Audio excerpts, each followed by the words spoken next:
Good day mga katoto and welcome to another episode of Kwento ni Toto. Yan. Today we're going to have kwentong pagkain. So, in our kwentong pagkain, we deliver yung mga pagkain na gusto nyo, mga pagkain gusto nila, at mga pagkain gugustuhin pa natin. So, today we're going to have a different kind of food na I'm sure yung mga batang 90s and 80s makaka-relate dito. So, makikita nyo naman dito, we have this dilis. And we have the sugar. Alam naman natin na yung breakfast ang importanteng meal of the day. So gagawin natin, lulutuin natin to for the breakfast. And take note, meron siyang kapartner dapat . Pero ngayon, gagawin natin siya na lalagyan natin ng konting twist para dun sa mga tao, sa mga food enthusiast na gusto ng merong kick yung kanilang kinakain. When I say kick, yun yung merong anghang. So today, we're going to use this Pacific Sunrise Oil.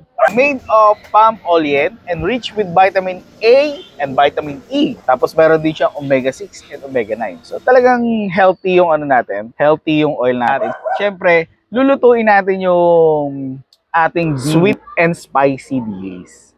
Pero ang gagamitin natin, tulad ng sinabi ko kanina, yung merong kick, yung may anghang. So we're going to use yung Pacific Sunrise na chili flavored. Diba? Okay to. Swak na swak to. Sipang-sipa to. So, simulan na natin. Lagyan ng Pacific Sunrise chili flavored oil ang pan. Kapag mainit na, ilagay na natin ang dried dilis para igisa. Habang ginigisa, haluan natin ng konting asukal para maging matamis ang ating dried dilis. Dito na maghahalo yung anghang at tamis na sigurado magugustuhan ng mga bata at ng mga matatanda rin.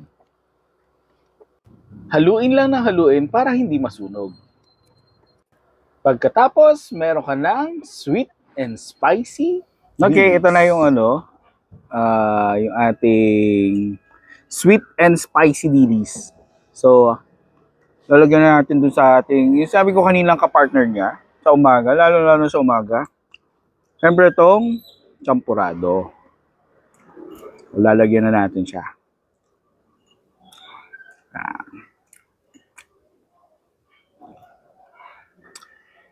So, para yung inyong champurado in the morning, merong sipa.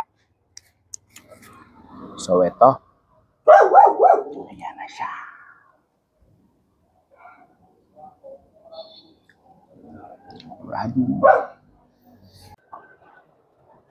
Nga pala, available din ang chicken flavored oil, garlic flavored oil, at vegetable oil.